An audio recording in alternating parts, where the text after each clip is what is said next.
So, hello everyone. I welcome back all of you to the second lecture of chemistry. आज बेटा हम लोग discuss करने जा रहे हैं अपनी केमिस्ट्री का सबसे इम्पोर्टेंट टॉपिक। सेकंड लेक्चर हमारा ये होने वाला है जहाँ पर हम लोग डिस्कस करेंगे बेटा about physical classification of matter. Classification of matter देखते हैं बेटा। सबसे पहले what do you mean by classification of matter, और उसके अंदर आज हम डिस्कस करने जा रहे हैं about physical classification of matter. सबसे पहले देखिए बेटा हम मैटर को आखिर किस तरीके से क्लासिफाई कर सकते हैं। तो मैटर को बेटा हम दो तरीके से क्लासिफाई कर सकते हैं। Matter can be classified as physically as well as chemically. Matter को दो तरीके से क्लासिफाई किया जा सकता है बेटा। हम मैटर का फिजिकल क्लासिफिकेशन भी कर सकते हैं as well as chemical classification भी कर सकते हैं। तो बेटा फिजिकल क्लासिफिकेशन का मतलब क्या है? सर फिजिकल क्लासिफिकेशन का मतलब ये हुआ कि आखिर हमारा मैटर दिखने में कैसा है।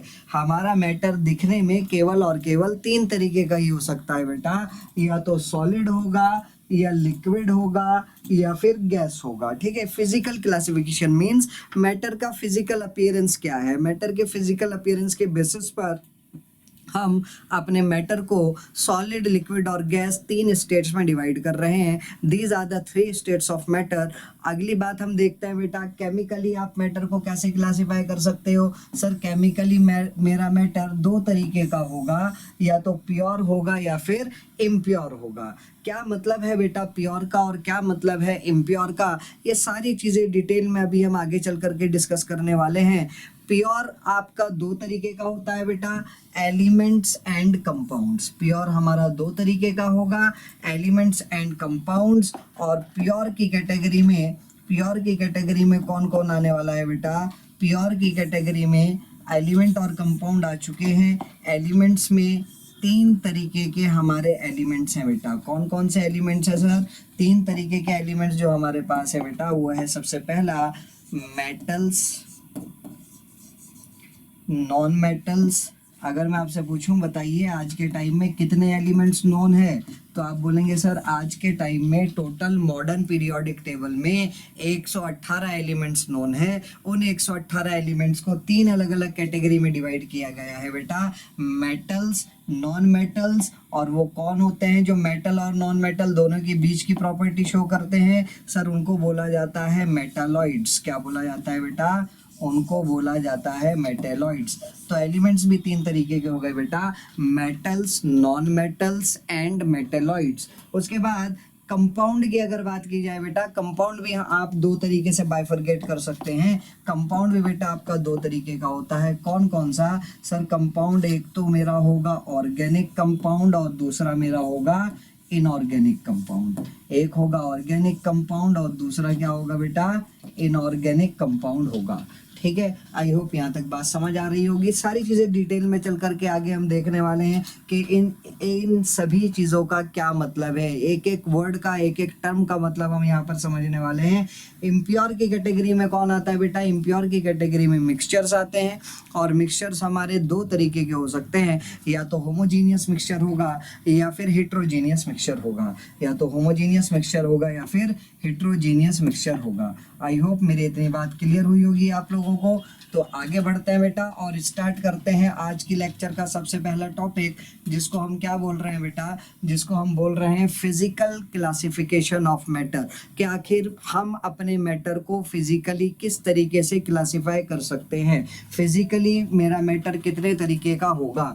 तो देखो बेटा बिल्कुल बेसिक से अगर बात स्टार्ट की जाए, बिल्कुल बुनियाद से अगर बात स्टार्ट की जाए कि आखिर सॉलिड, लिक्विड और गैस एग्जिस्टेंस में किस तरीके से आए हैं, तो वहाँ से बात स्टार्ट करते हैं। और बात शुरू होती है यहाँ से कि इस दुनिया में जितना भी मैटर है, इस दुनिया में जितना भी मैटर अवेलेबल है, सारा का सारा मैटर किससे मिलकर के बना है? सर सारा का सारा मैटर या तो एटम से मिलकर के बना होगा या फिर मॉलिक्यूल से मिलकर के बना होगा। इस दुनिया में जितना भी मैटर है, all matter is made up of either atom और मॉलिक्यूल। और उन सभी एटम या उन सभी मॉलिक्यूल के बीच बीच में अगर मैं आपसे पूछूं बेटा क्या फोर्स ऑफ अट्रैक्शन होगी सभी एटम के बीच में या फोर्स ऑफ रिपल्शन होगी? बताइए जरा मुझे खुद सोच करके। ये जो मैटर आपका एग्जिस्ट कर रहा है एटम या मॉलिक्यूल से मिलकर के बना है, उन एटम या मॉलिक्यूल के बीच में फोर्स ऑफ अट्रैक्शन रही होगी कि फोर्स ऑफ रिपल्शन रही होगी? आप कहोगे सर उनके बीच में फोर्स ऑफ अट्रैक्शन रही होगी। क्या रही होगी? फोर्स ऑफ अट्रैक्शन, क्योंकि तभी तो वो एक साथ इकट्ठा बैठे हुए हैं, एक साथ एग्जिस्ट कर रहे हैं। अगर फोर्स ऑफ रिपल्शन लग रही होती उन मॉलिक्यूल्स के बीच में या उन एटम्स के बीच में तो आपका मैटर एग्जिस्ट ही ना कर रहा होता, आपके एटम्स करीब करीब बैठ ही ना पा रहे होते, वो तो एक दूसरे से दूर दूर जा रहे होते। और अगर मैटर एग्जिस्ट ना कर रहा होता बेटा तो इस दुनिया में ये दुनिया भी एग्जिस्ट ना कर रही होती, ये ब्रह्मांड भी एग्जिस्ट ना कर रहा होता, ना आप होते, ना मैं होता, ना मैं आपको पढ़ा रहा होता और ना ही आप पढ़ रहे होते। तो इस दुनिया में जितना भी मैटर है, जितना भी पदार्थ है, वो सारा का सारा एटम्स या फिर मॉलिक्यूल से मिलकर के बना है। और उन एटम या मॉलिक्यूल के बीच में फोर्स ऑफ अट्रैक्शन एग्जिस्ट करती है। क्या एग्जिस्ट करती है बेटा? फोर्स ऑफ अट्रैक्शन एग्जिस्ट करती है। Matter is made up of atoms और molecules and there is a force of attraction between every atom and every molecule. तो बेटा दो अलग अलग एटम के बीच में जो फोर्स ऑफ अट्रैक्शन लग रहा है उसको क्या बोला जाता है? सर उसको बोला जाता है इंटर एटॉमिक फोर्स। क्या बोला जाता है? इंटर एटॉमिक फोर्स बोला जाता है। दो अलग अलग एटम के बीच लग रहा फोर्स क्या कहलाया जाता है? इंटर एटॉमिक फोर्स कहलाया जाता है, जिसको शॉर्टकट में मैं IAF लिखा करूंगा। या फिर अगर दो अलग अलग मॉलिक्यूल के बीच फोर्स लग रही है उसको बोला जाएगा बेटा इंटर मॉलिक्यूलर फोर्स। ये जो वर्ड आ रहा है इंटर, इंटर का मतलब क्या होता है बेटा? दो अलग अलग। इंटर एटॉमिक, एटॉमिक का मतलब क्या हो गया? इंटर एटॉमिक का मतलब क्या हो गया? दो अलग अलग एटम्स के बीच लग रही फोर्स क्या कहलाई जाएगी बेटा? दो अलग अलग एटम्स के बीच लग रही फोर्स इंटर एटॉमिक फोर्स कहलाई जाएगी। या फिर दो अलग अलग मॉलिक्यूल्स के बीच लग रही फोर्स इंटर मॉलिक्यूलर फोर्स कहलाई जाएगी। अब देखते हैं कि सर आखिर ये इंटर एटॉमिक फोर्स या इंटर मॉलिक्यूलर फोर्स जो आपने बोला ये किन फैक्टर्स पर डिपेंड करता है? तो बेटा ये हमारा दो फैक्टर पर डिपेंड करता है। किन फैक्टर पर डिपेंड करता है बेटा? कितने फैक्टर पर डिपेंड करता है? सर दो फैक्टर पर डिपेंड करता है। वो दो फैक्टर कौन कौन से होंगे देखिएगा। सपोज करो ये दो एटम है मेरे पास, या फिर आप इनको मॉलिक्यूल भी मान सकते हैं। अगर ये दो अलग अलग एटम है बेटा, इसको मैं बोल देता हूँ एटम ए या फिर मॉलिक्यूल ए, और इसको मैं बोल देता हूँ एटम बी या फिर मॉलिक्यूल बी। तो अगर ये दो अलग अलग एटम है तो इनके बीच लग रही फोर्स क्या कहलाई जाएगी बेटा? ये जो फोर्स ऑफ अट्रैक्शन लग रही है इनके बीच, इसको बोला जाएगा इंटर एटॉमिक फोर्स। या फिर अगर ये दो अलग अलग मॉलिक्यूल्स हैं तो इनके बीच जो फोर्स ऑफ अट्रैक्शन लग रहा है बेटा उसको बोला जाएगा इंटर मॉलिक्यूलर फोर्स। अब इंटर एटॉमिक फोर्स या मॉलिक्यूलर फोर्स दो चीज़ों पर डिपेंड करता है। सबसे पहला प्रेशर और दूसरा टेम्परेचर। क्या बोला मैंने? सबसे पहला प्रेशर और दूसरा टेम्परेचर। अब मुझे बताइए प्रेशर पर इंटर एटॉमिक फोर्स कैसे डिपेंड करेगा? सपोज करो ये मेरा हाथ है, इसके ऊपर मैं ये अपना दूसरा हाथ लेकर के आया और मैंने आकर के ऐसे कर दिया। आप कहोगे सर ये क्या हुआ? कुछ भी नहीं किया आपने तो। अरे भैया जो मेरे हाथ के बीच में मॉलिक्यूल्स आ रहे हैं उनसे पूछो क्या हुआ, वो कहेंगे हमारी तो जान ही निकल गई। कैसे निकल गई जान? जब मैंने अपने हाथ को ऐसे प्रेस किया तो मेरे इन दोनों हैंड्स के बीच में जो मॉलिक्यूल्स आ रहे हैं, जो एयर के मॉलिक्यूल्स आ रहे हैं, वो क्या हो गए बेटा? कंप्रेस हो गए। वो क्या हो गए? कंप्रेस हो गए। इट मीन्स जब मैंने प्रेशर बढ़ाया मॉलिक्यूल्स करीब करीब आ गए। अब मॉलिक्यूल्स करीब करीब आ गए तो क्या होगा सर? इंटर मॉलिक्यूलर फोर्स बढ़ जाएगा। इंटर मॉलिक्यूलर फोर्स बढ़ जाएगा। अगर मैं वॉल्यूम बढ़ाता हूँ, अगर मैं गैप बढ़ाता हूँ तो इंटर मॉलिक्यूलर फोर्स क्या हो जाएगा? कम हो जाएगा, बिकॉज मॉलिक्यूल्स एक दूसरे से दूर दूर चले जाएंगे। फॉर एग्जाम्पल देखिएगा ज़रा, अगर मेरे पास एक सिलेंडर है, अगर मेरे पास क्या है बेटा? एक सिलेंडर है। इस सिलेंडर के अंदर यहाँ पर मैंने ऊपर एक पिस्टन फिट किया हुआ है। क्या फिट किया हुआ है बेटा? एक पिस्टन फिट किया हुआ है, मूवेबल पिस्टन है, ये ऊपर नीचे मूव कर सकता है। फॉर एग्जाम्पल मैंने यहाँ पर अंदर कोई गैस भरी है, क्या भरी है बेटा, कोई गैस भरी है मैंने यहाँ पर। तो ये जो गैस भरी हुई है, अब इस गैस के मॉलिक्यूल्स यहाँ सब जगह उड़ रहे होंगे। इस गैस के मॉलिक्यूल्स यहाँ क्या हो रहे होंगे बेटा, सब जगह गैस के मॉलिक्यूल्स उड़ रहे हैं। अब मैंने क्या किया सर, मैंने क्या किया, मैं आया और आकर के इसके ऊपर प्रेशर लगाया।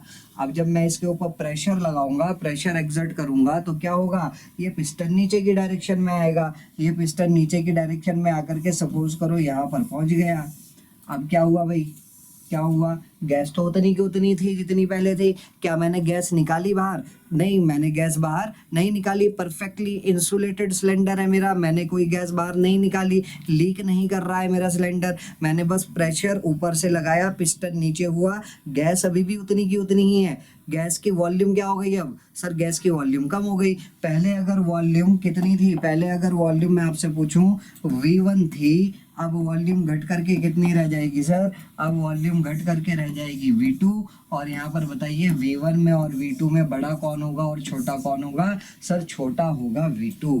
इसका मतलब जब मैंने वॉल्यूम कम करी, जब मैंने वॉल्यूम कम करी तो गैस के मॉलिक्यूल्स करीब करीब आ गए। गैस के मॉलिक्यूल्स करीब करीब आए हैं तो क्या होगा, इंटर मॉलिक्यूलर फोर्स बढ़ जाएगा। इसका मतलब मैं बोल सकता हूँ कि इंटर एटॉमिक फोर्स या इंटर मॉलिक्यूलर फोर्स जो होता है बेटा, वो प्रेशर के डायरेक्टली प्रोपोर्शनल होता है, वो प्रेशर के डायरेक्टली प्रोपोर्शनल होता है। और टेम्परेचर की बात करें बेटा, अगर मुझे बताओ, अगर मैं टेम्परेचर बढ़ाना स्टार्ट करूंगा तो क्या होगा, तो सर गैशियस मॉलिक्यूल्स की काइनेटिक एनर्जी बढ़नी स्टार्ट हो जाएगी।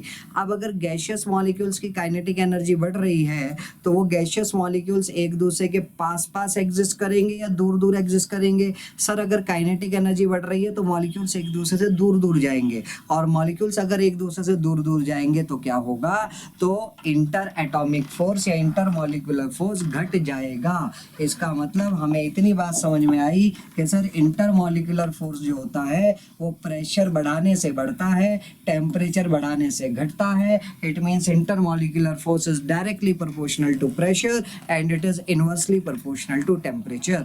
आई होप मेरी इतनी बात क्लियर हुई होगी आप लोगों को अच्छे से।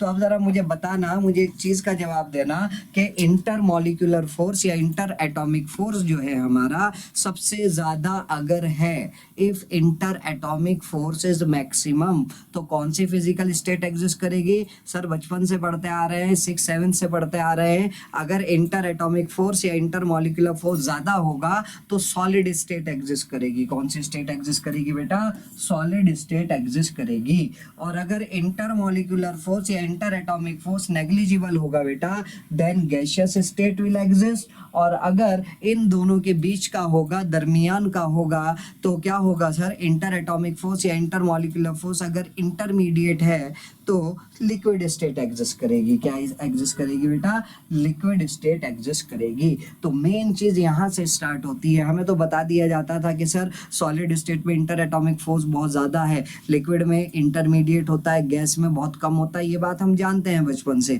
लेकिन जो तरीका है बेटा हम एक चीजों को अपने माइंड के अंदर लेने का, वो तरीका मैंने आपको बताया। इस दुनिया में सारा का सारा मैटर एटम या मॉलिक्यूल से मिलकर के बना है। उन एटम या मॉलिक्यूल के बीच में फोर्स ऑफ अट्रैक्शन एग्जिस्ट कर रहा है, जिसको हम इंटर एटॉमिक फोर्स या फिर इंटर मॉलिक्यूलर फोर्स बोल रहे हैं। वो इंटर एटॉमिक फोर्स या इंटर मॉलिक्यूलर फोर्स अगर मैक्सिमम होगा तो सॉलिड स्टेट एग्जिस्ट करेगा, अगर मिनिमम होगा तो गैसियस स्टेट एग्जिस्ट करेगा, और अगर इंटरमीडिएट होगा तो लिक्विड स्टेट एग्जिस्ट करेगा।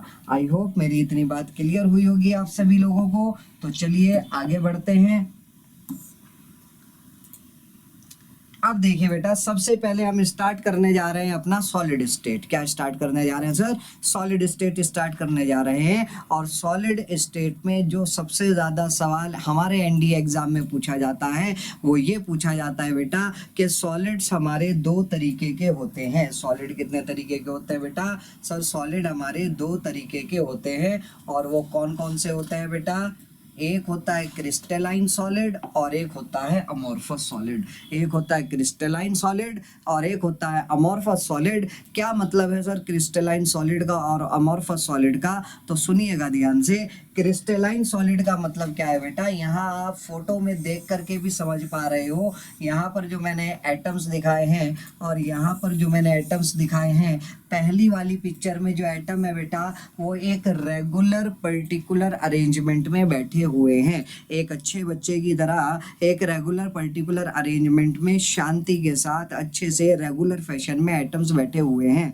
लेकिन दूसरी पिक्चर में आप देख सकते हैं यहाँ पर इर्रेगुलर अरेंजमेंट हो रहा है एटम्स का। कैसा अरेंजमेंट हो रहा है? इर्रेगुलर अरेंजमेंट हो रहा है एटम्स का। तो अगर मेरे किसी सॉलिड में एटम्स का एक रेगुलर पर्टिकुलर अरेंजमेंट है तो उस तरह के सॉलिड को बोला जाएगा क्रिस्टलाइन सॉलिड। और अगर आपका ऑर्डर्ड अरेंजमेंट नहीं आ रहा है तो उसको बोला जाएगा अमोर्फस सॉलिड। अब यहाँ पर एक बात और है जो इम्पोर्टेंट बात है, वो क्या है कि क्रिस्टलाइन सॉलिड में जो अरेंजमेंट है एटम्स का, जिसको मैं ऑर्डर्ड अरेंजमेंट बोल रहा हूँ, ऐसा नहीं है कि केवल कुछ दूरी तक वो अरेंजमेंट ऑर्डर्ड वे में रहेगा।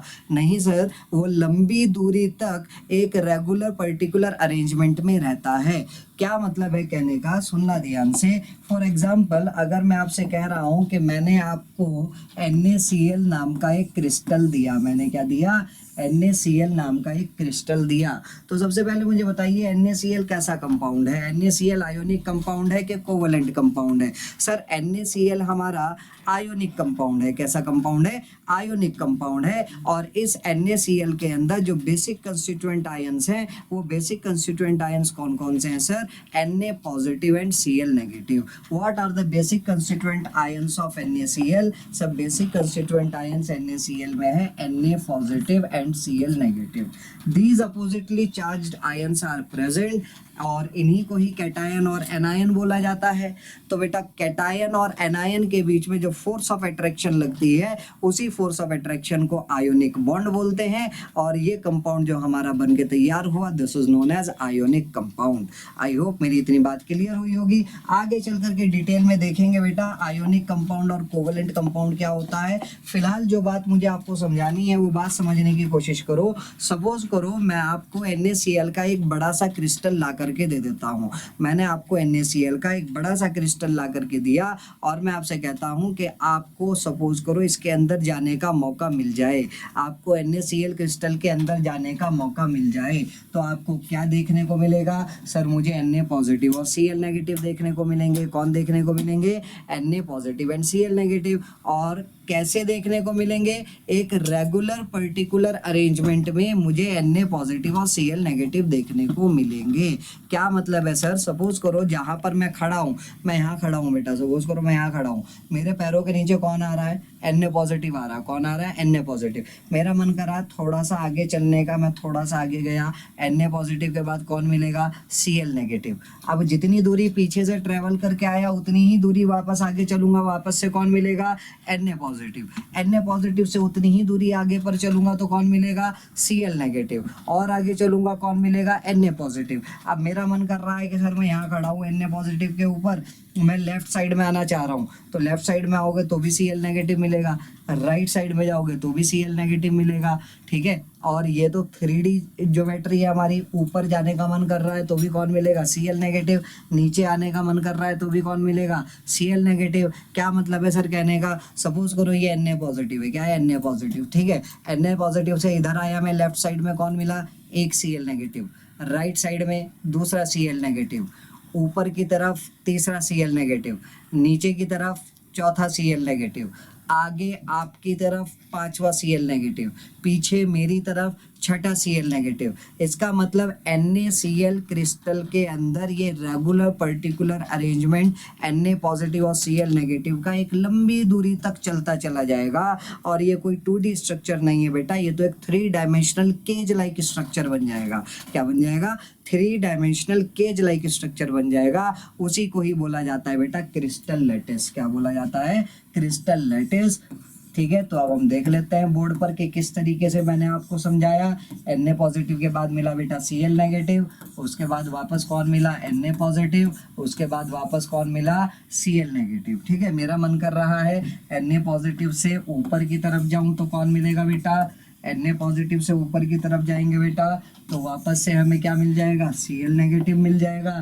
नीचे की डायरेक्शन में आएंगे तो भी कौन मिलेगा, Cl नेगेटिव मिलेगा। अब प्रॉब्लम की बात यह है ये बोर्ड मेरा 2D है, अगर 3D होता तो और मजे आ जाते। ठीक है, आप सपोज करो, इमेजिन करो Na पॉजिटिव से इधर ऊपर की तरफ आपकी तरफ निकल करके आ रहा हूँ, तो आपकी तरफ जब निकल करके आऊंगा उसको यहाँ बोर्ड पर कैसे दिखाया जाए, तो ऐसे दिखा देते हैं। ये बोर्ड के प्लेन से बाहर निकल करके मैं आया तो कौन मिला, Cl नेगेटिव। सर बोर्ड के प्लेन के अंदर जाओगे तो कौन मिलेगा, Cl नेगेटिव। तो ये एक 3 डायमेंशनल केज लाइक स्ट्रक्चर बन के हमारे पास तैयार हो गया। इसी को ही बोला जाता है बेटा, क्या बोला जाता है, क्रिस्टल लैटिस ऑफ NaCl। क्या बोला जाता है, क्रिस्टल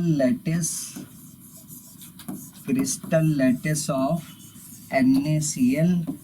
और इसके अंदर हम देख रहे हैं, क्या देख रहे हैं कि ईच Na पॉजिटिव आयन, बताओ भाई हर Na पॉजिटिव आयन को कितने Cl नेगेटिव ने घेरा हुआ है।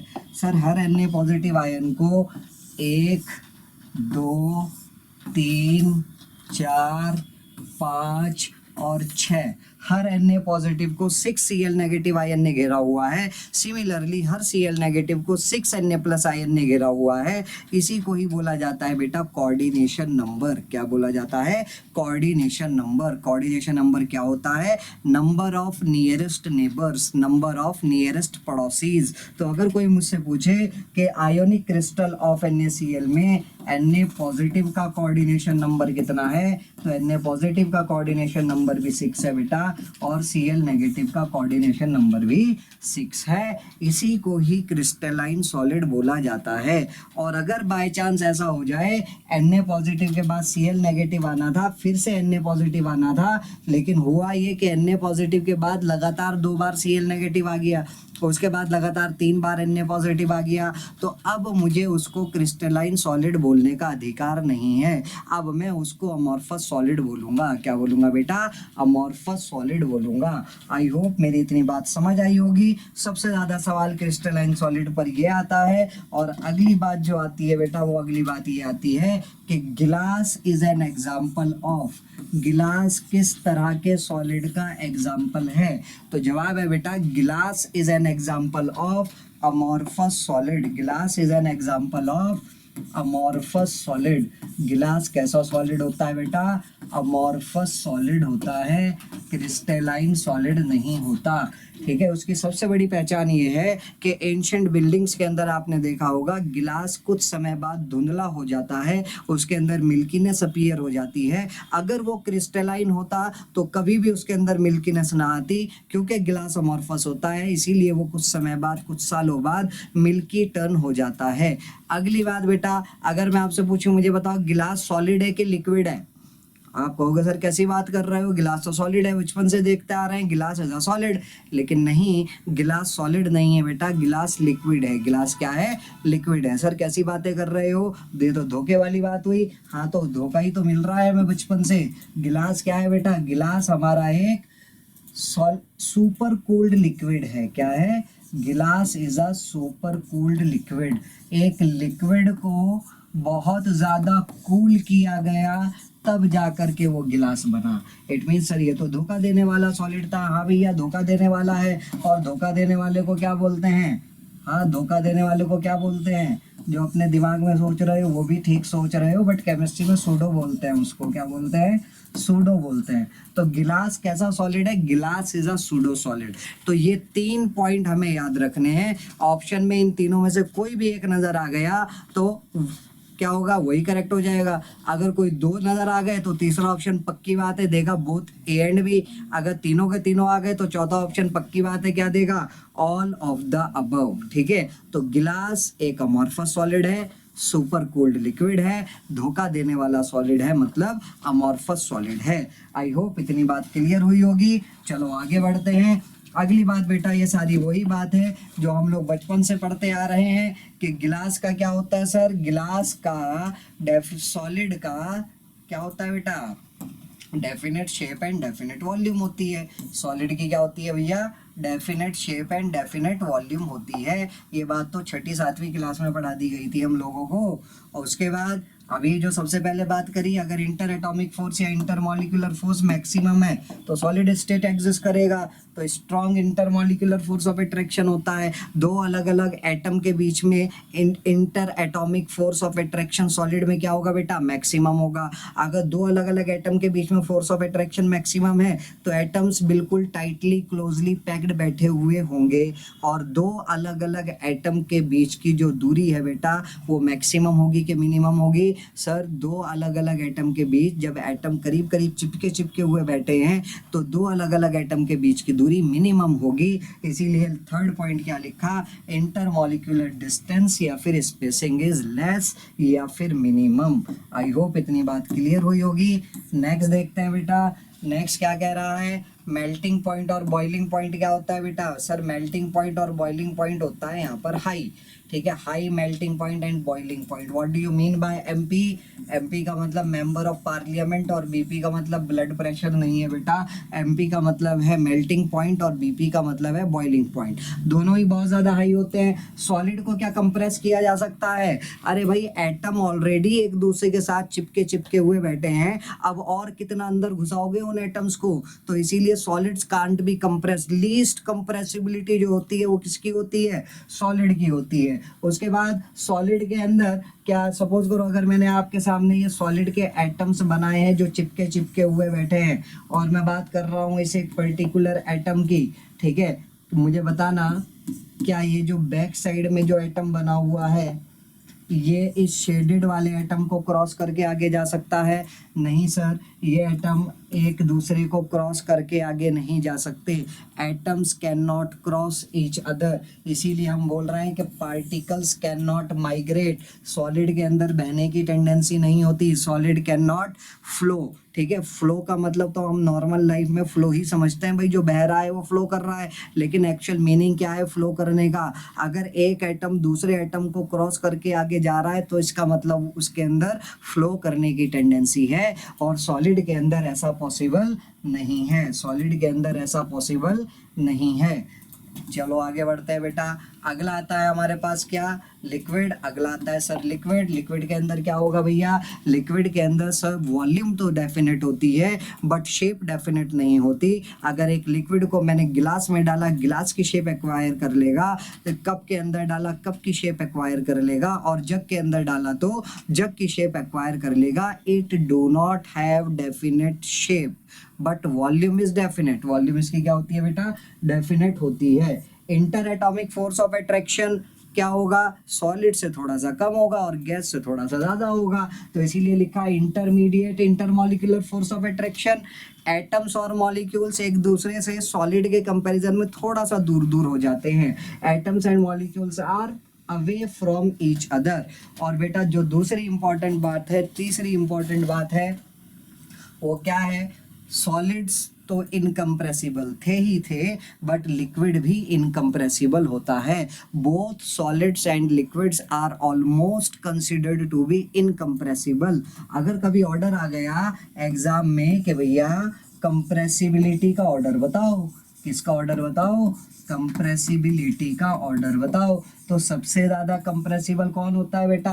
कंप्रेसिबल मतलब किसको भींच करके हम एटम्स और मॉलिक्यूल्स को करीब करीब ला सकते हैं। तो सर गैस के मॉलिक्यूल्स के बीच में इंटर एटॉमिक डिस्टेंस मैक्सिमम होता है, तो गैस के मॉलिक्यूल्स की कंप्रेसिबिलिटी सबसे ज़्यादा होगी, उससे कम लिक्विड और सबसे कम सॉलिड। बट मैं आपसे कह रहा हूँ यहाँ पर कि सॉलिड और लिक्विड दोनों को ही लगभग लगभग इनकम्प्रेसिबल माना जाता है। ठीक, means they are not affected by change in pressure. उसके बाद लास्ट पॉइंट देखिए बेटा।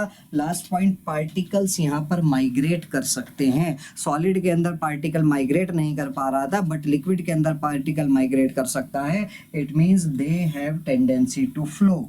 दे have tendency to flow. I hope यहाँ तक बात क्लियर हुई होगी। आगे बढ़ते हैं बेटा। लास्ट देखते हैं गैसियस स्टेट। अब गैस की ना तो कोई डेफिनेट शेप होती है ना ही कोई डेफिनेट वॉल्यूम होती है।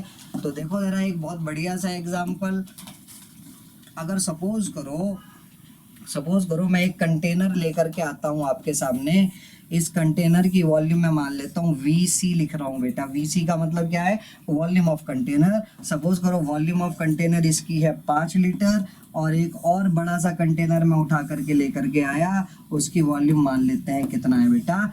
10 लीटर। मैंने क्या किया, इन दोनों कंटेनर के अंदर मैंने इसमें भी डाली 5 ग्राम ऑक्सीजन गैस और इसमें भी डाली 5 ग्राम ऑक्सीजन गैस। अब मैं अगर आपसे पूछना चाह रहा हूं कि सर मुझे बताइए what will be the volume of oxygen gas in both of these containers, volume of oxygen gas कितनी होगी इन दोनों कंटेनर में। पहले कंटेनर में बेटा मैंने 5 ग्राम ऑक्सीजन गैस डाली, दूसरे कंटेनर में भी मैंने 5 ग्राम ऑक्सीजन डाली। ऑक्सीजन का मास तो सेम है, बट आप ध्यान दीजिए कंटेनर की वॉल्यूम बदल रही है, और अगर कंटेनर की वॉल्यूम बदल रही है बेटा तो ऑक्सीजन गैस की वॉल्यूम भी बदलेगी। यहाँ पर ऑक्सीजन गैस की वॉल्यूम वही होगी जो कंटेनर की वॉल्यूम है, कितना? 5 लीटर, और यहाँ पर भी ऑक्सीजन गैस की वॉल्यूम कितनी हो जाएगी बेटा? 10 लीटर हो जाएगी। मास से कोई लेना देना नहीं है कि सर दोनों कंटेनर में same amount of oxygen gas हमने भरी है। अरे भैया गैस का तो कोई भी शेप हो सकती है। अभी मैंने स्क्वायर शेप के, रेक्टेंगुलर शेप के कंटेनर में डाला, अगर सर्कुलर शेप के कंटेनर में डालता तो गैस की शेप भी कैसी हो जाती? सर्कुलर हो जाती। ठीक है, अभी मैंने 5 लीटर के कंटेनर में डाला, 5 लीटर कंटेनर में 5 ग्राम ही क्यों ना डाली हो, तो वॉल्यूम ऑफ ऑक्सीजन भी कितनी होगी?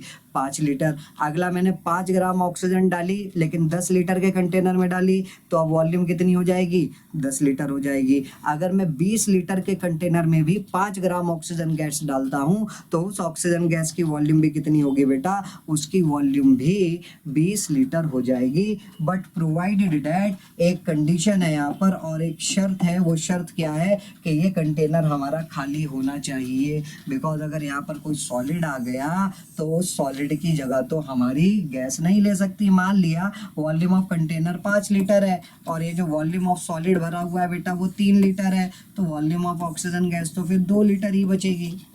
आई होप इतनी बात समझ आ रही होगी।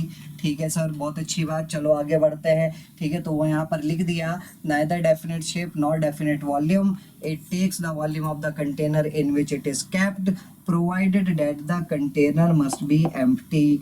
ठीक है, शर्त क्या है कि हमारा कंटेनर सर एम्प्टी होना चाहिए, खाली होना चाहिए। ठीक है, उसके बाद बेटा इंटरमॉलिक्यूलर फोर्स ऑफ अट्रैक्शन क्या होती है? मिनिमम, नेग्लिजिबल, बहुत ही खत्म होती है। इंटरमॉलिक्यूलर फोर्स ऑफ अट्रैक्शन क्या होती है? मिनिमम होती है, नेग्लिजिबल होती है। उसके बाद एटम्स और मॉलिक्यूल्स एक दूसरे से बहुत बहुत ज़्यादा दूरी पर प्रेजेंट होते हैं। And gases are highly compressible, gases को हम कंप्रेस कर सकते हैं। और पार्टिकल्स बेटा यहाँ पर भी एक पार्टिकल दूसरे पार्टिकल को क्रॉस करके आगे जा सकता है, मींस पार्टिकल्स कैन माइग्रेट। तो gases also have tendency to flow. तो सर हमने देखा सॉलिड, लिक्विड और गैस में सॉलिड के अंदर बहने की टेंडेंसी नहीं है, जबकि लिक्विड और गैस दोनों के अंदर बहने की टेंडेंसी है। इसीलिए लिक्विड और गैस दोनों को क्या बोला जाता है बेटा? लिक्विड और गैस दोनों को बोला जाता है सर फ्लूइड्स। क्या बोला जाता है? Fluids, because they have tendency to flow, उनके अंदर बहने की टेंडेंसी होती है, इसीलिए उनको फ्लूइड्स बोला जाता है। आई होप मेरी इतनी बात क्लियर हुई होगी आप सभी लोगों को। और देखिए बेटा, बचपन से देखते आ रहे हैं हम कि सॉलिड को अगर गर्म करते हैं तो लिक्विड बनता है, लिक्विड को अगर गर्म करते हैं तो गैस बनता है। क्या ये तीनों state of matter, solid, liquid और गैस, आपस में इंटर कन्वर्टिबल है? हाँ सर, बिल्कुल। All these 3 states of matter are interconvertible. Solid को लिक्विड में कन्वर्ट कर सकते हो, लिक्विड को गैस में कन्वर्ट कर सकते हो। ठीक है, और वापस गैस को सॉलिड में, गैस को लिक्विड में, फिर लिक्विड को सॉलिड में, और गैस को कभी कभी डायरेक्टली सॉलिड में भी कन्वर्ट किया जा सकता है। ठीक है, तो देखिएगा ज़रा, मुझे बताइएगा यहाँ पर सॉलिड अगर मेरे पास है और मैं उसको लिक्विड में कन्वर्ट करना चाह रहा हूँ तो क्या करना पड़ेगा बेटा? उसको गर्म करना पड़ेगा, हीट करना पड़ेगा। ठीक है, लिक्विड को गैस में करना है तो बेटा उसको भी क्या करना पड़ेगा? उसको भी हीट करना पड़ेगा। ठीक है, तो ये गैस जो है बेटा मेरा, यहाँ पर ये गैस कब आई? जब मैंने टेम्परेचर बहुत ज़्यादा बढ़ाया। ठीक है, मीन्स यहाँ पर गैसियस स्टेट में टेम्परेचर क्या है? मैक्सिमम, और प्रेशर क्या होगा बेटा? प्रेशर सर मिनिमम होगा, तभी तो गैस के मॉलिक्यूल्स एक दूसरे से फार फार डिस्टेंस पर बैठे हुए होंगे। ठीक है, सॉलिड में क्या होगा, सॉलिड में सर टेम्परेचर तो मिनिमम होगा बट प्रेशर क्या होगा, मैक्सिमम होगा। अरे सॉलिड में इंटरमॉलिक्यूलर फोर्स ऑफ अट्रैक्शन को भी तो बढ़ाना है। इंटरमॉलिक्यूलर फोर्स ऑफ अट्रैक्शन कब बढ़ेगा, जब प्रेशर मैक्सिमम होगा और टेम्परेचर मिनिमम होगा। गैस के अंदर इंटरमॉलिक्यूलर फोर्स ऑफ अट्रैक्शन को घटाना है तो वो घटेगी कब, जब प्रेशर मिनिमम होगा और टेम्परेचर मैक्सिमम होगा। तो आप देखिए गैस ऑलरेडी हाई टेम्परेचर पर बैठी है, अब अगर मैंने आकर के इसको और ज्यादा गर्म करना स्टार्ट कर दिया तो बेटा चौथी स्टेट ऑफ मैटर मुझे मिल जाएगी, जिसको बोला जाता है प्लाज्मा। क्या बोला जाता है, प्लाज्मा बोला जाता है। And it is my fourth state of matter. तो होता क्या है, जब हम किसी गैस को जो कि ऑलरेडी एक वेरी वेरी हाई टेम्परेचर पर है, जब हम उसको गर्म करते हैं तो गैस का आयोनाइजेशन हो जाता है, गैस के अंदर से इलेक्ट्रॉन्स बाहर निकल जाते हैं और वो fourth state of matter plasma में कन्वर्ट हो जाती है। ठीक है सर, अब सॉलिड को अगर और ज्यादा ठंडा करोगे सर तो क्या होगा, गैसियस मॉलिक्यूल सॉलिड मॉलिक्यूल्स एक दूसरे के अंदर इतने करीब करीब आ जाएंगे, एक दूसरे के अंदर ऐसे घुस जाएंगे कि गुच्छा टाइप स्ट्रक्चर बना लेंगे। उस गुच्छे टाइप स्ट्रक्चर को बोला जाता है बेटा Bose Einstein condensate and it is low energy state. It is low energy state, lowest possible energy state आपकी बोस-आइंस्टीन कंडेंसेट है, जिसको शॉर्टकट में BEC लिखा जाता है। And it is my fifth state of matter. And exam में बस यहीं से सवाल आएगा, चौथे स्टेट ऑफ मैटर बता दो बेटा क्या होती है, और पांचवी स्टेट ऑफ मैटर बता दो क्या होती है। प्लाज्मा हाई एनर्जी स्टेट है कि लो एनर्जी स्टेट, और Bose-Einstein condensate high energy state है कि लो एनर्जी स्टेट। तो बेटा आई होप आप लोगों ने आज का सेशन अच्छे से एंजॉय किया होगा। मिलते हैं आप लोगों के साथ बहुत जल्द एक अच्छी एनर्जी के साथ। तब तक के लिए हंसते रहिए, मुस्कुराते रहिए, पढ़ते रहिए और हमारे साथ जुड़े रहिए। Bye bye, take care.